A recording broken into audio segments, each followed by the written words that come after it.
नमस्कार दोस्तों, मेरा नाम राघवेंद्र कुमार शर्मा है और मैं आपको एनसीईआरटी हिस्ट्री का क्लास 8 का चैप्टर 4 पढ़ाने जा रहा हूं। इससे पहले कि मैं ये चैप्टर स्टार्ट करूं, मैं आपको सजेस्ट करूंगा कि आप कृपया करके मेरा पहला, दूसरा और तीसरा चैप्टर जरूर देखें। उसको मैंने बहुत ही डिटेल में बताया और समझाया है और मेरा प्रयास ये रहा है कि इसको आप लंबे समय तक याद करके अपने दिमाग में रखें ताकि आप फ्यूचर में किसी भी एग्जाम में उस चीज को लिख पाए।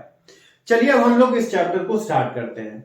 ये चैप्टर 3 भाग में मैंने बांट रखा है। पार्ट 1 मैं आज पढ़ाने जा रहा हूं, पार्ट 2 और 3 मैं कल और परसों पढ़ा दूंगा आपको। जब भी मैं कोई चैप्टर स्टार्ट करता हूं उससे पहले मैं हमेशा जो भी 5-6 ऐसे नाम होते हैं जो कि आपको चैप्टर में थोड़े से अनोखे लगे या अलग लगे, उनको मैं कोशिश करता हूं कि आपको पहले ही बता दूं, क्योंकि जैसे ही मैं आपको ये 5-6 नाम बता दूंगा, जब आप चैप्टर में बीच में इन नामों को पाओगे तो आपको चीजें आसान लगेंगी। नहीं तो कुछ ऐसे नाम जो कि हम पहली बार देख रहे हैं, हमें थोड़ा सा दिक्कत होती है चैप्टर को समझने में। तो पहले इन नामों को मैं चाहूंगा कि आप 2-3 बार बोल लें। पहला शब्द जो हमारे पास है वो है दीकू। दीकू, ठीक है, इस शब्द को एकदम बढ़िया से रट लीजिए। दीकू, दीकू का अर्थ होता है फॉरेनर या कोई भी बाहरी व्यक्ति। दीकू का क्या मतलब होता है? फॉरेनर या कोई बाहरी व्यक्ति जो आदिवासियों के ग्रुप में आके उन्हें अपना स्लेव बनाए या उनको अपना गुलाम बनाए। ठीक है, तो दीकू का मतलब ये होता है। क्या होता है? फॉरेनर। और वो फॉरेनर कौन हो सकता था उस जमाने में? अंग्रेज। अंग्रेज क्या थे? दीकू थे। ठीक है, क्या थे? दीकू। या जमींदार। जमींदार क्या करते थे? ट्राइबल लोगों को अपना अंडर में लाते थे, उनको स्लेव बना लेते थे। तो वो क्या थे? दीकू थे। दूसरा शब्द जो हम पढ़ने जा रहे हैं वो है मुंडा।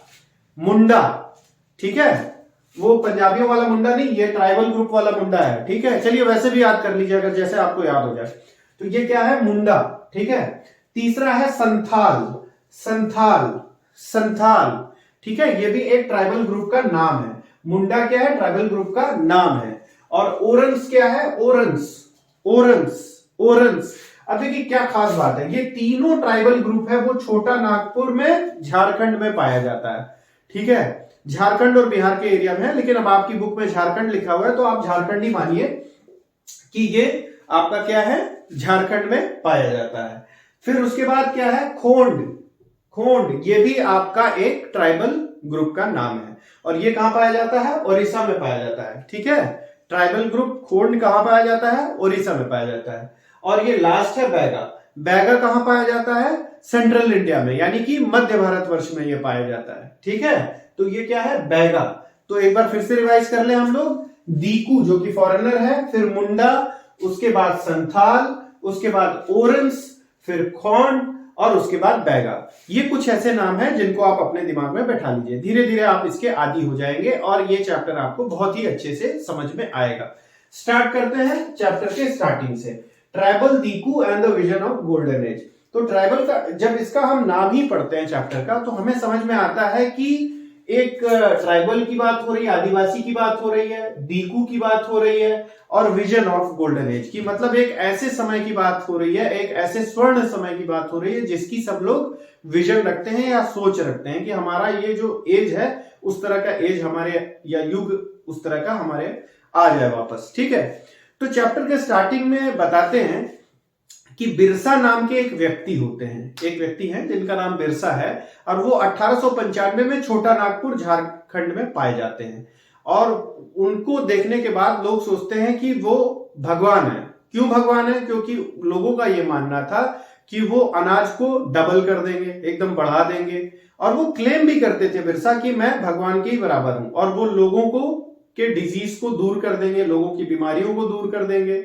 तो ऐसा माना जाता था कि जो बिरसा है वो भगवान है। और वो कहां पाए जाते थे? वो छोटा नागपुर में, झारखंड में पाए जाते थे। ठीक है, अब जरा मैं आपको याद दिला दूं कि देखिए छोटा नागपुर में अभी मैंने आपको बताया था मुंडा, संथाल और ओरंस, ये तीनों भी पाए जाते थे। तो बस इसी से कोरिलेट कर लीजिए, जो बिरसा थे वो मुंडा फैमिली में उनका जन्म हुआ था। मुंडा फैमिली में जन्म हुआ था और धीरे धीरे जब वो बड़े हुए तो बड़े होने के बाद जब वो छोटा नागपुर में वहां पे टहल रहे थे तो उन्होंने क्या किया? उन्होंने लोगों को ये चीज बताया कि मैं आपको दीकुओं से मुक्ति दिला दूंगा। दीकू कौन थे? मैंने आपको बताया था कि दीकू वो लोग थे जो उनकी पर्टिकुलर लाइवलीहुड को, जो उनके रिलीजन को, जो उनके काम करने के तौर तरीकों को एकदम इफेक्ट कर रहे थे या उनको एकदम प्रभावित करते जा रहे थे। तो उनसे मुक्ति दिलाने के लिए बिरसा का जन्म हुआ है, ऐसा बिरसा का क्लेम करना था।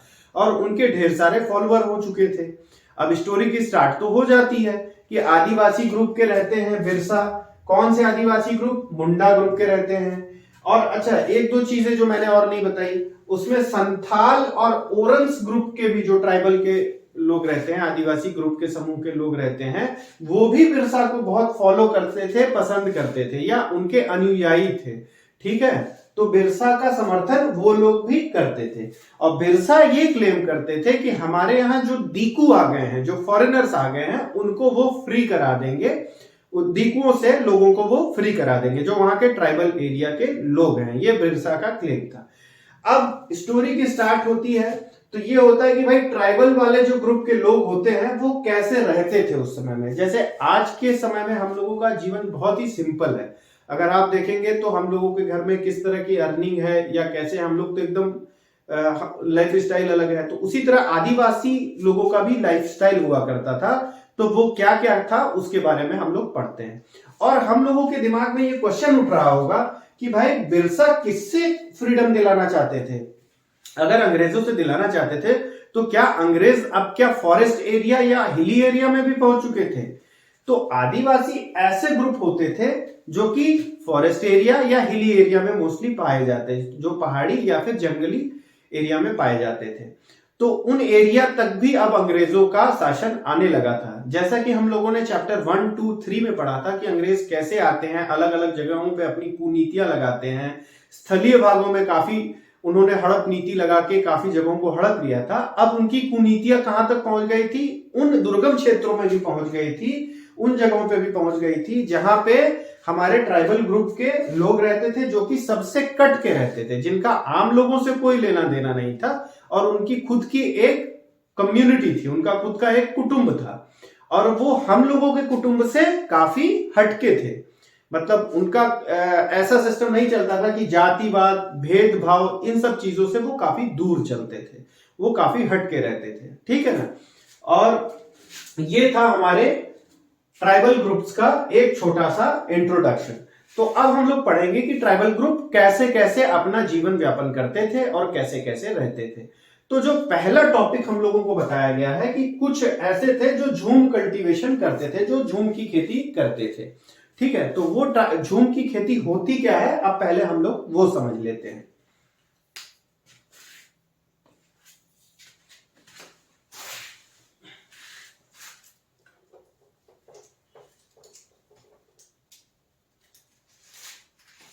देखिए, झूम की खेती में क्या होता है कि जैसे कोई फॉरेस्ट एरिया है, पहले तो ये जान लीजिए झूम की खेती को शिफ्टिंग कल्टीवेशन भी कहा जाता है और झूम कल्टीवेशन भी कहा जाता है। तो जैसे कोई फॉरेस्ट एरिया है और यहाँ पे एक छोटा पैच ऑफ लैंड पाया गया या छोटा ऐसा भाग पाया गया, धरती का ऐसा भाग पाया गया जहां पे खेती पॉसिबल हो या जहां पे थोड़ा बहुत खेती किया जा सके, तो क्या करते थे ट्राइबल ग्रुप लोग? वो ऊपर का जो पौधे का पार्ट है या जो लीफ पेड़ का पार्ट है उसको काट देते थे, ताकि सूरज की जो किरणें हैं वो डायरेक्ट जमीन तक पड़ने लगे।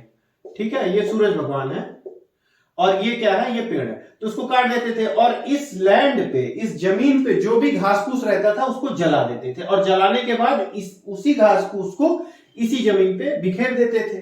ठीक है, तो पौधा उगने के लिए क्या चाहिए? फोटोसिंथेसिस, यानी कि यहां से लेके यहां तक जो सूरज की रोशनी पड़ रही है, फिर उसके बाद आपको प्रॉपर यहाँ पे जमीन भी मिल रहा है, और जो राख उन लोग बिखेरते थे जमीन पे, उस राख में पोटैश होता था। तो पोटैश बहुत ही फेवरेबल होता है लैंड को फर्टाइल बनाने में और उपजाऊता जमीन की बढ़ाने में। तो इससे क्या होता था कि उपज अच्छी होती थी। और एक बार जैसे ही उपज हो गई यहाँ पे, इसका इन्होंने कटाई उटाई कर दी, तो ये जमीन क्या हो जाती थी? फैलो लैंड हो जाती थी। क्या हो जाती थी? फैलो, यानी परती हो जाती थी। कुछ समय के लिए ये जमीन क्या हो जाती थी? बंजर हो जाती थी। तो क्या झूम कल्टीवेटर्स करते थे? वहां से हटके फिर इधर चले आते थे, किसी और जगह पे चले आते थे और दूसरी जगह भी यही सेम चीज रिपीट करते थे। ठीक है, तो कुछ आदिवासी ग्रुप, कुछ समूह वाले, वो क्या होते थे? वो झूम कल्टीवेटर्स होते थे। ठीक है। अब ये झूम कल्टीवेटर्स पाए कहां जाते थे? ये झूम cultivators mostly north eastern part में पाए जाते थे, ठीक है ना, और सेंट्रल इंडिया यानी मध्य इंडिया में, मध्य भारतवर्ष में ये पाए जाते थे।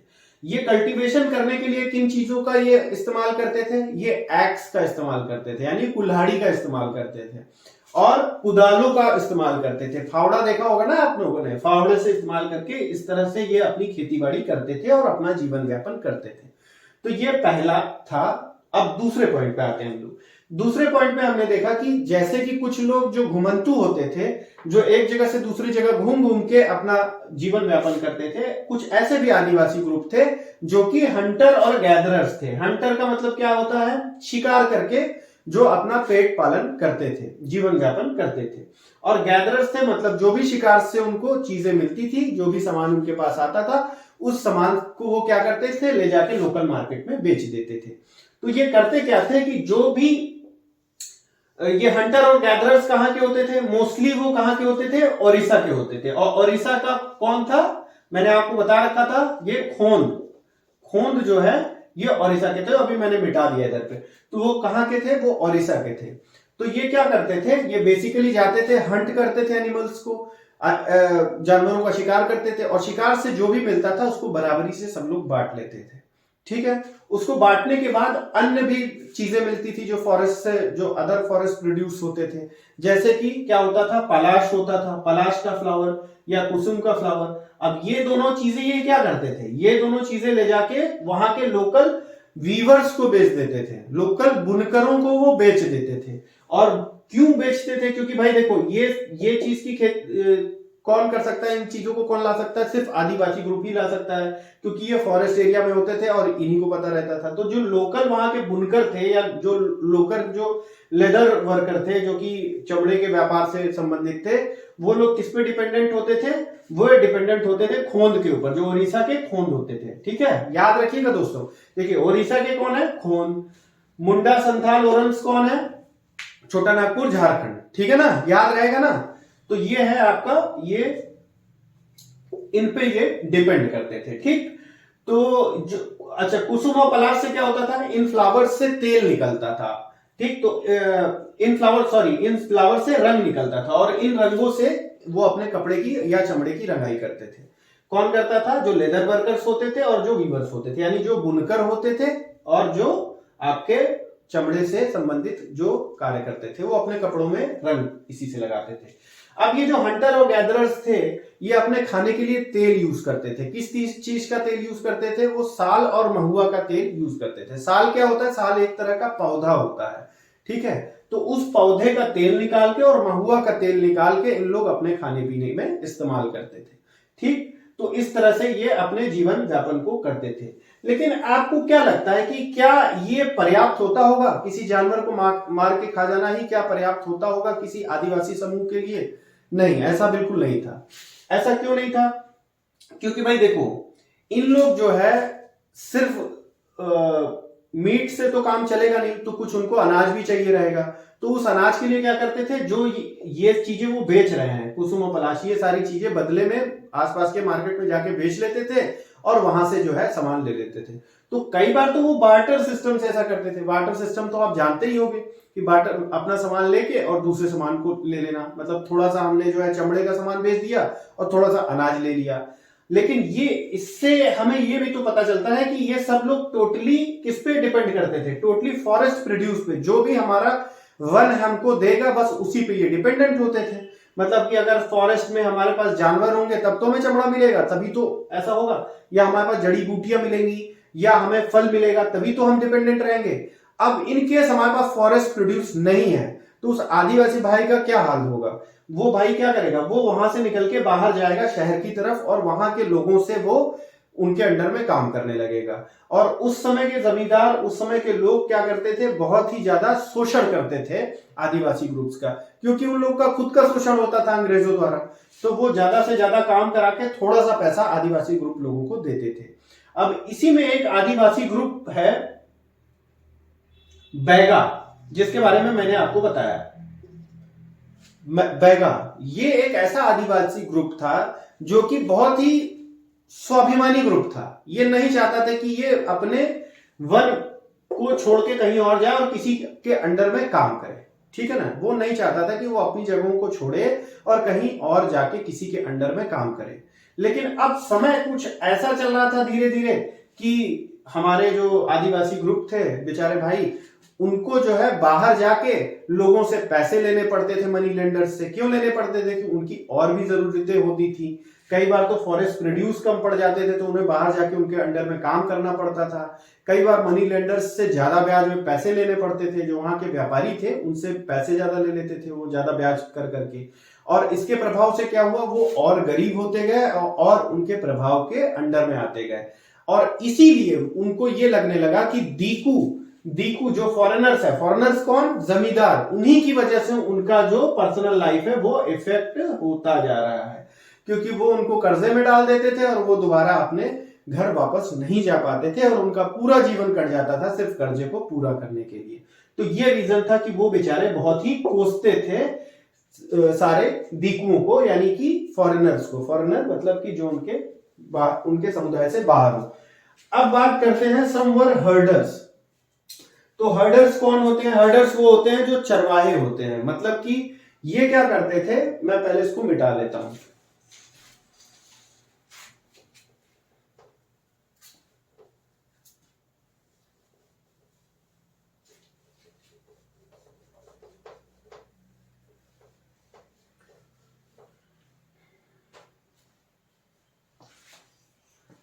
तो ये हर्डर्स क्या होते थे? चरवाहे होते थे। जैसे कि आपको नाम ही पता है ना।